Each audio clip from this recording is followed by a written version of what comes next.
So thank you everyone for coming. This is truly a very good turnout for a very important event. My name is Glenn Michalchuk. I'm chair of Peace Alliance Winnipeg, and we're one of the sponsoring organizations of the event tonight. And I have to say, we have to thank everybody who's worked so hard to make this possible, and the other organizations which have shared with us in making this event possible and bringing you all out here. From the perspective of the Peace Alliance, we began discussing the question of human rights several months ago, and of course, Winnipeg is the center of the Human Rights Museum, so it became very natural that we thought we had to have something to say on the question of human rights that wasn't simply residing in a museum somewhere. And our discussion went through various stages, and I have to credit one of our members, Marguerite Warner, for steering us in the direction of talking about Omar Khadr. Now, we have given support to that campaign in the past, but it became very clear that Omar Khadr's experiences at the hands of the American and Canadian authorities really said something about human rights and that very important question. And we were fortunate enough to be able to develop this program and have Dennis Edney come and accept our invitation to come and speak. So we're very happy about that, because human rights is a dialogue, and it's going to be a dialogue that can't reside just in a building in one's place. It's a dialogue that people have to have, because human rights constantly advance and change. And the case of Omar Khadr is a very touching case, because it is not an easy case for people to deal with, given all the allegations that have been made against him. And I'm not going to speak in detail about the issues of the case, that's for Dennis Edney, but it really struck us that this was an important issue to take up. And in preparing for the event over the last couple of weeks, I've had the opportunity to watch Dennis Edney's videos. He's spoken extensively about this case, and the important thing is the battle for human rights is conducted by us, and I think he said that many times in various speeches. He, of course, has taken up that battle in the specific instance of Omar Khadr, and hence the evening tonight is to honor him for that work. But I think he'd be the first one to point out, and I do recall seeing a talk of his where he said that is a fight that everybody has to take up. The defense of human rights is not just individuals like him who have the ability to do something to help a particular person, but it's actually the responsibility of all of us to come out and take stands on those questions. So with that, that's the end of my remarks, but I think it's very good to see so many people who've come out and taken a stand tonight. So thank you very much. Shahina? I greet you all with the greeting of Islam. Assalamu alaikum. For those who's the first time in the mosque, welcome. If you need a tour after dinner, let me know. We will arrange it. And before the candles melt, so I'm going to keep it short. I really want to recognize 2 or 3 people who have really come out and helped us to put this together. Besides the 3 here, the committee who put it together. We have a philanthropist in our community whom we call on whenever we need help. He doesn't want his name taken. He's an elder in our community who has sponsored the food, so it has cost us nothing. And so all the funds raised today will go for the legal fund. The other one is Shawarma Khan, who have donated the salad. And thank you, and may your business grow multifold. Our catering is done by Charisma Restaurant. It's East Indian food, and I'm told Dennis likes East Indian food. He had one yesterday, so hopefully he will enjoy that. We also would like to thank all my volunteers who have been here since 3, setting it up. The young people from Canadian Muslim Leadership Institute, God bless you. And all our friends, new friends I'm sure I'll make today, and many of you, we already know each other for a while. So thank you, and of course you will also hear from Sasha as the program proceeds. Do refer to it. All our sponsors are on the program, and I will take it to Marguerite for a happy birthday celebration.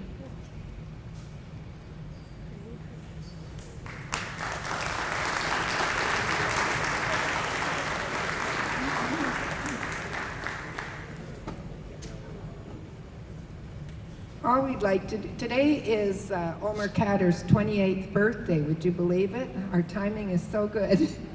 And so what I'd like to ask you to do is just all stand up and wish him a happy birthday. Happy birthday, Omar.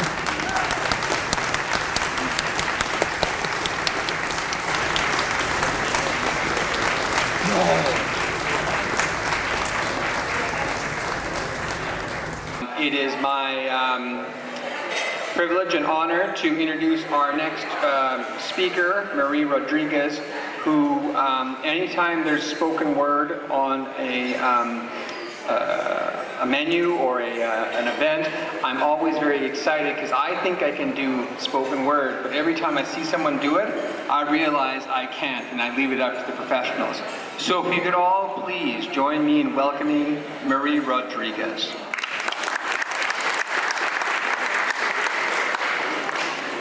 Thank you so much. Wow, professional. No, I haven't been doing this for a long time. However, there we go, that's better. Thank you so much for inviting me today to such an important event and to be in front of so many very important people. Without further ado, this is a poem called Not a Word. It is a poem about rights, human rights, because at the end of the day, that's what we're talking about. That's what we're all here for. Is left, right, and straight are directions that we're always going, even if one of them isn't what we're choosing. Going right isn't always the correct way to get to the destination, and in doing the right thing won't always be the easiest path to success, dignity, and liberation. There are two sides to every coin, many sides to a confrontation, but no matter the situation, we still have a responsibility to not only exercise our rights, but the rights of others. We should be able to do the things that we are free to do and say the things in which we believe are true without words twisting and turning into statements that aren't worth believing. It's easy to say and not easy to do the things we say to each other and advice we give to someone else as the words go through their own thoughts and beliefs, having them conflict with our own for just a brief moment. Thinking words are enough to change the views of our own opponents. Metal bars and concrete walls only physically separate the ones inside them, only physically hinder us and only physically divide us. They're only physical barriers that seem to limit us. Our individuality sets each of us apart, but our minds and the will to confront what's in front brings things a little closer, makes us a little stronger, and lets rights not just be an idea or a word in the back of our head, but an action that we act upon because it's the one thing we all need. It's the one thing we all want that seems to be so simple to obtain, but so much easier to take away. Right is a direction, a way to move into the place that you choose. Right is the freedom to be who you choose. Right is being able to choose. And right isn't just a word. Thank you.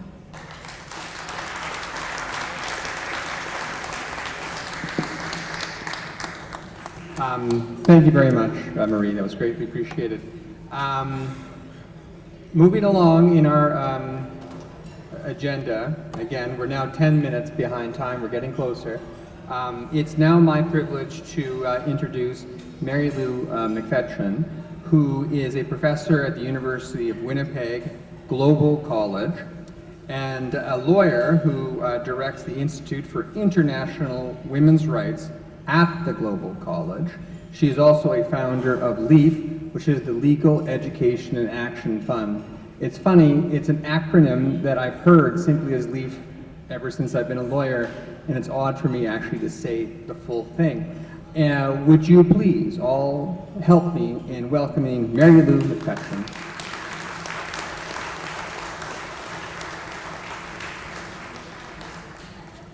Thanks very much, Sasha. Good evening, everyone. I want to thank the organizing committee for the honor of being able to introduce Dennis Edney to you. And I want to begin by observing the rich diversity in the room together. We are representing not only different cultures and religions, we are also representing, I think, people who have familiarity with a number of different systems of law, legal systems. But what we all have in common here and the essence of what we are going to hear this evening is why we believe in the rule of law, why it is so important that governments must be held accountable.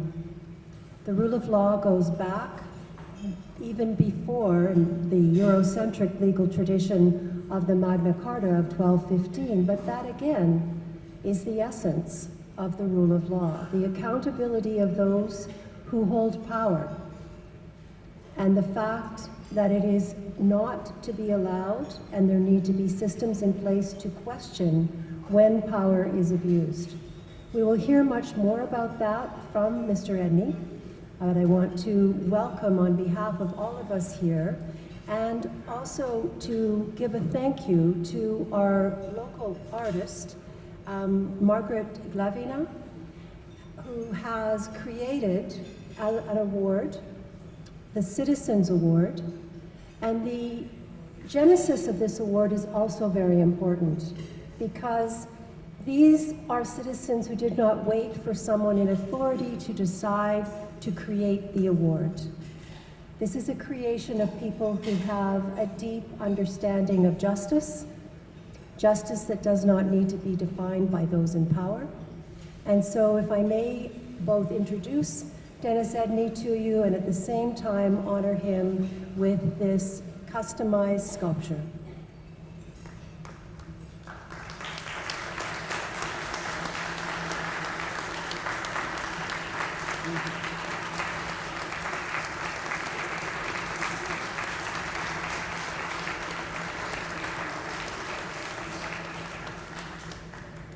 I'll bring it back to your seat, Mr. Edney. The inscription on the sculpture is Dennis Edney, Citizens Award for his commitment to human rights and justice, Winnipeg, September 19th, 2014.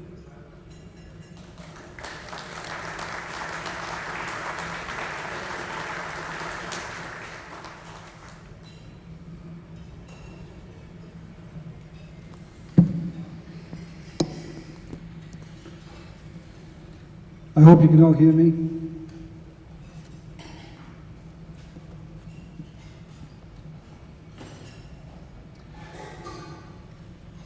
Firstly, I wish to thank all the organisers of this event, and thank you for inviting me, and to all the rest of you here this evening.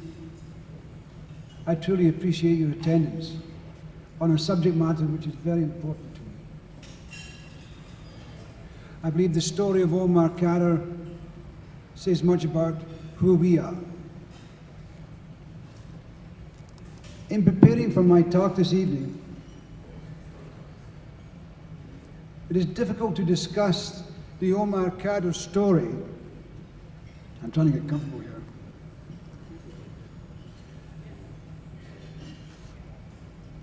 This one? That's okay. It is difficult to discuss the Omar Khadr story, thank you, without discussing the rule of law, human rights, and the role our government all play in his story.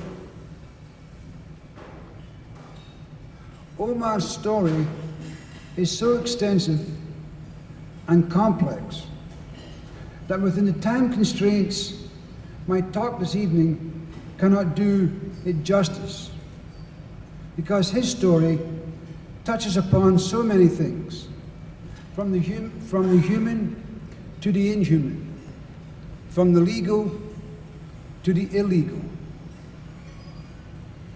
Today, in the closing remarks celebrating the opening of the Canadian Muslim for Human Rights Museum, the Canadian Museum for Human Rights, the following statement was made. We start a new chapter in human rights in Canada with the opening of the Canadian Human Rights Museum. There was no elaboration on how this new chapter in human rights change was going to take effect. We already know that Canada is one of the drafters and the first signatories of the optional protocol to the Convention on the Rights of the Child. We should also be mindful that our generation has had the most sophisticated development of international laws, treaties, and conventions the international community has ever known, all stating that human rights abuses will not be tolerated.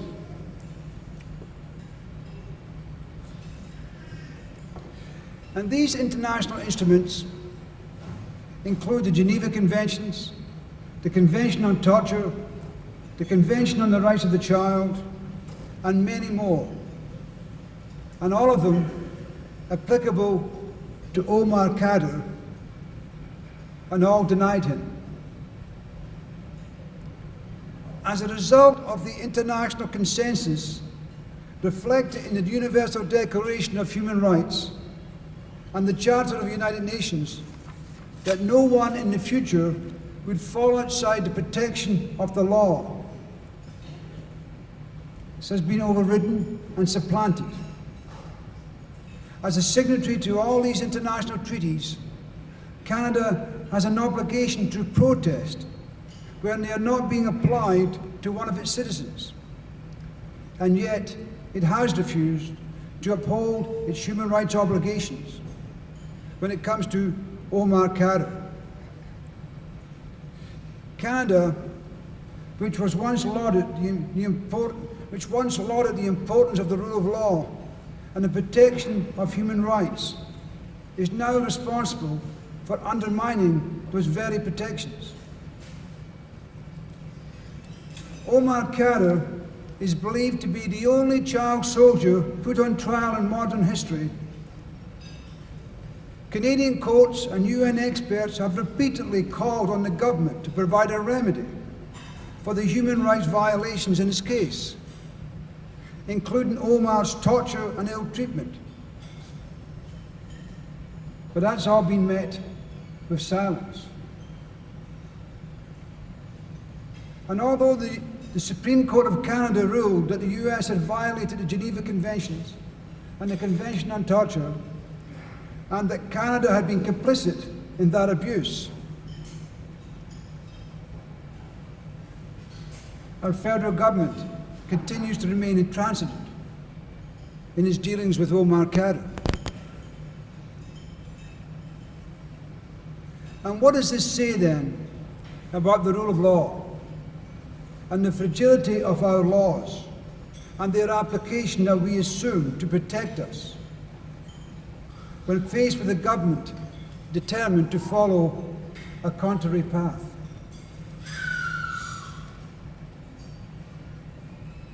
And we have all become, in my view, my respectful view, complacent in the process.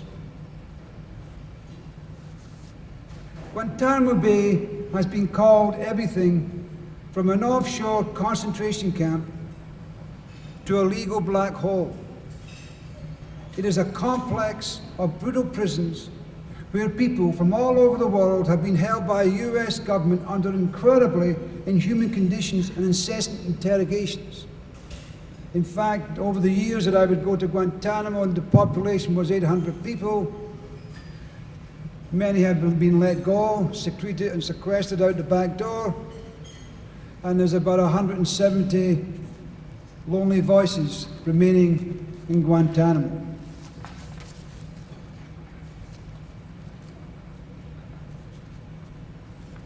And these descriptions of Guantanamo Bay, I suggest to you, should come as no surprise.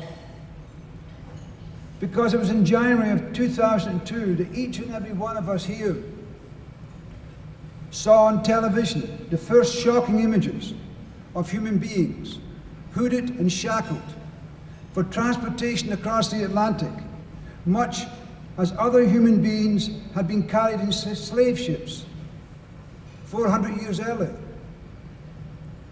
What we witnessed, looking at those TVs, listening to the media, was the humiliation of these anonymous beings unloaded at Guantanamo Bay, crouched in open cages in orange jumpsuits, all deliberately displayed to the world for that to see. And amongst them was a young 15-year-old Canadian boy, Omar Khadr. And as I go through my short talk, I want you to imagine your own children at 15 and consider it in conjunction with my talk. And for the watching world, no knowledge of international humanitarian conventions was needed to understand that what was being witnessed was unlawful.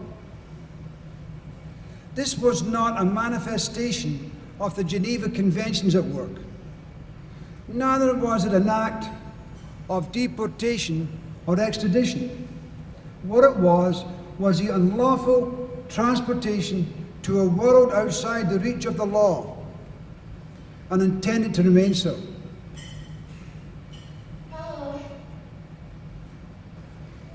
In that world, crimes against inhumanity were carried out on a young Canadian boy.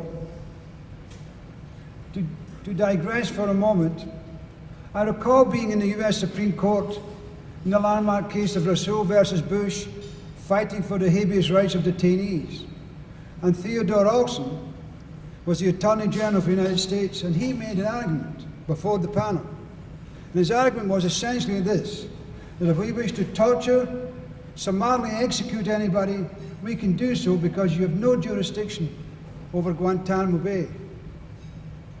And a lawyer who's used to going into a court thinking I've got it made, and then I get some clever judge ask me a particular question, and like a brick wall, pulled out the brick, and my argument collapsed.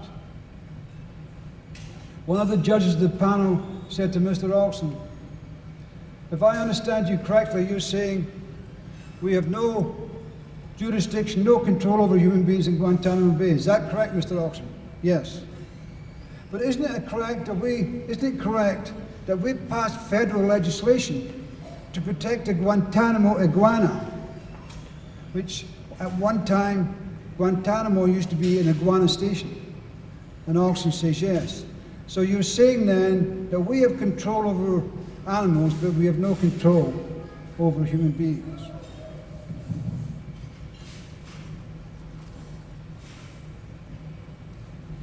My journey over the past 10 years has found Omar and I in the midst of what I would suggest as disturbing contemporary events.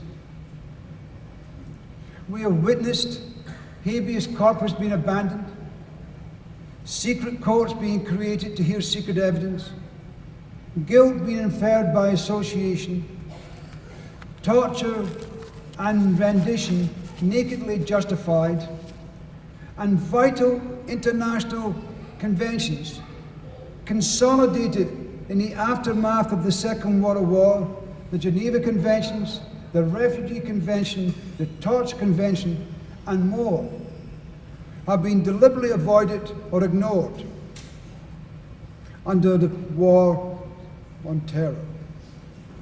And included amongst those many victims have been people of Islamic origin, including Guantanamo detainees such as Omar.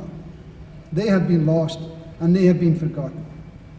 Guantanamo Bay is not for any white Anglo-Saxon individual. It's not good enough for an American citizen to go to Guantanamo Bay. In fact, if you're a serial killer in the streets of New York and arrested, you go into a federal court system with due process. There's not such a being in Guantanamo Bay. In my lifetime, and I'm kind of going off track here, in my lifetime I may have, you have to speak to my mother about it, I may have been ashamed for some of my behaviors growing up. But I've never been ashamed of being a lawyer until I participated in a kangaroo court in Guantanamo Bay. And I, for what it's worth, would never have envisaged that the history of the new century would encompass the destruction and distortion of fundamental legal and constitutional principles that have been in place since the 17th century. We appear to have forgotten the lessons of the Star Chamber, where accused were submitted to torture, to accusations based on secret evidence, heard by a secret court, while being shackled and held in the extremes of isolation. And the worst excesses of the last 12 years should have sounded loud alarms to each and every one of us here, and not the least because of that precise historic parallel to the Star Chamber. So with this background in mind, I recently visited Omar Khadr, my client in Boughton Prison in Alberta, informing him about my trip to Winnipeg. And as usual, when I sit with this beautiful young man, and I'm always a bit embarrassed when I use such phraseology when I talk about Omar Khadr, because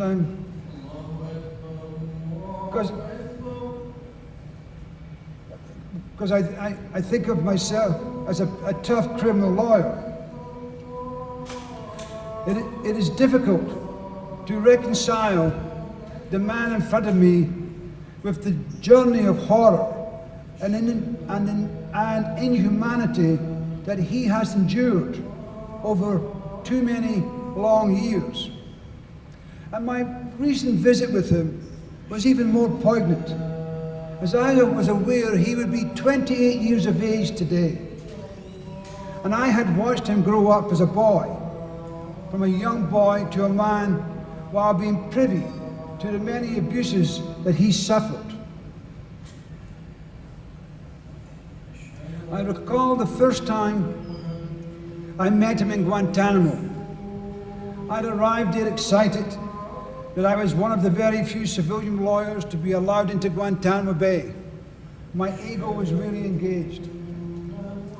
And on arrival, I was spirited away to a security cleared zone where I had to satisfy various security protocols, from obtaining different levels of security clearance to listening to several lectures from intelligence officers informing me that I would be meeting some of the most sophisticated and dangerous people on earth, and that it was in my best interest at all times to be accompanied by security personnel. And any communications between my client and I could not be shared with the outside world without proper approval or face 30 years in prison. So to help me deal with my client and protect me from being the worst of the worst, all conversations between myself and my client were taped, videotaped, and any notes were taken away from me to be reviewed and never to be returned. I was also made to understand that my freedom to leave Guantanamo was contingent each and every time on complying with those safety security protocols. And then several hours later, I stepped out into the deadly silence of Guantanamo. You can hear a pin drop in Guantanamo. And I had thought then that I would finally be meeting Omar in the cages that had been so publicized by the media. Instead, I was taken to one of the more high security areas of Guantanamo, where there are 3 secret prisons, Camp 5, Camp 6, and Camp 7. Although you're not allowed to mention 7 at any time. And these are prisons that the Pentagon has described designed for enhanced interrogation procedures. And that's just simply obvious code for torture. And I recall in some of the very few documents I was able to obtain as part of disclosure for Omar's trial, reading an intelligence excerpt from an FBI officer describing his experience in visiting Guantanamo Bay. And this is what he said. On a couple of occasions, I entered interview rooms to find a detainee chained hand and foot in a fetal position to the floor, with no chair, food, or water. Most times, they urinated or defecated on themselves and had been there for 18 to 24 hours or more. On another occasion, the air conditioner had been turned off, making the temperature in the unventilated room well over 100 degrees. The detainee was almost unconscious on the floor with a pile of hair next to him. He'd apparently been literally pulling his hair out and throughout the night. The FBI initially went out to Guantanamo Bay, and they refused to become complicit in the abuses that took place there, and they stopped going. And so I do recall my first meeting with Omar in a windowless concrete cell, and he was 17 at the time. He was sitting there with the tragic figure of Omar shackled to the floor, blind in one eye, difficulties with his remaining good eye, partially paralyzed on his right side, with his whole body suffering from extensive shrapnel injuries. And he shivered all the time. His cell was also purposely kept cold, so requiring Omar to spend much of his time trying to stay warm, making the best use of the blanket and the mattress pad when they hadn't been confiscated. And it was on entering his cell, I was then informed by the guards that Omar had withdrawn into himself and hadn't spoken to anyone for months. And here before me was this most forlorn, tragic, and lonely figure of a 17-year-old young boy who hadn't spoken to anyone for months. And I was a father, and I couldn't believe what I was seeing. I recall involuntary gasping at the sight of him, and I had much difficulty in controlling my emotions. I wanted to cry. I wanted to scream. I just wanted to do something. I had not been prepared for what I was witnessing. And as I said, I was a father. I had young children. And I knew that my children were home in comfort and safety, secure with their mother. And that first image of Omar Khadr haunted me for years. This young, forlorn, dejected, tragic figure. And so I was there for 3 days. And I spent the next few days attempting unsuccessfully to engage him in conversation. I talked, and I talked, and I talked. I talked about my family, describing the beauty of Canada, my love of the mountains, and all to no avail. And finally, out of desperation, just using up time because I thought I've not been able to reach my client. And so I pulled out my wallet and showed photographs, those hockey photographs of my youngest boy, Duncan.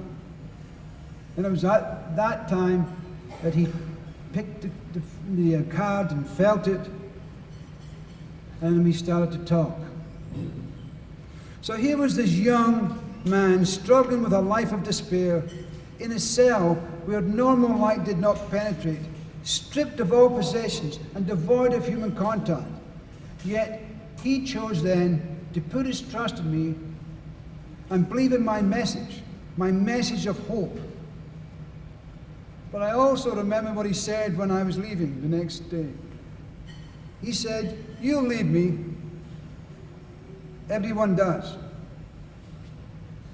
And all the while, both the Liberal government in power, followed by the Conservative government, persisted in telling the Canadian public that they had been assured that Omar was being treated humanely and would take the United States at its word, while the rest of the world heaped condemnation on Guantanamo Bay as an evil place.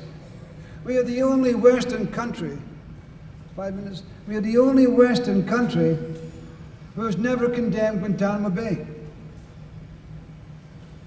And every time I left after a visit with Omar, I was aware of the world that I was leaving him into. So I have to rush through this. And so let me just move on very briefly. Years later, as a result of his trust in me, I persuaded Omar Khadr to plead guilty. He didn't want to do so. But I told him, if you didn't plead guilty, you'll spend the rest of your life in Guantanamo, where indefinite detention was still on the table. And I instilled hope in him that would change for the better, that things would change for the better if he came back to Canada. In coming back to Canada, he was classified as a maximum security threat, both to the institution and to Canada. He was locked away for the first 7.5 months in Millhaven Penitentiary in solitary confinement, and on the day that he was let out, they gave him a chore on the food line where he was told only to pass out 1 piece of butter to each and every inmate. And so an inmate wanted more. Omar said that's the rules. The inmate tries to stab Omar and then puts a contract on him. So I manipulated that event to get Omar back to Alberta and into prison there. So what did we do to welcome this young man back to Canada, a young Muslim? We put him on a white supremacist unit in Edmonton Max, and with minutes of arriving there, he got the heck beaten out of him. It was so concerning to the institution that they called me right away, and I went to see him. And it was probably one of the worst moments of my life, certainly with a client, because I couldn't save him. I'd made a decision which had put his life in jeopardy. And the only advice I could give to him was have faith and go back and face these white supremacists. So my journey on behalf of Omar Khadr, as I rush through this, has been a sober reminder of the very limits of justice itself. Yet throughout it all, I have to tell you this, that Omar himself has retained his humanity. I heard the words of David Goyer today describing Omar as someone who has turned his prison experience into a monastery, who has no animosity towards anyone because life is greater than death. So that is true. And so as I conclude, our rights are being infringed more and more on every side, and the danger really is that we get used to it. And the story of Omar Khadr is not just about a young boy who was detained and abused. His story is about how we, as individuals, define ourselves as a society and what we're prepared to stand up for. It's not naive to believe we can affect change, real change, through cooperation, through advocacy, through the ballot box, but it is naive to think that we can just sit back and get it. So embedded in my talk this evening has been the responsibility, the imperative to stand up against injustice. Our responsibility, each and every one of us, as human beings, is to speak out to the reality of inhumanity and to speak out against moral hollowness of political inaction. Because in my view, the only crime equal to inhumanity is the crime of indifference, silence, and forgetting. Thank you.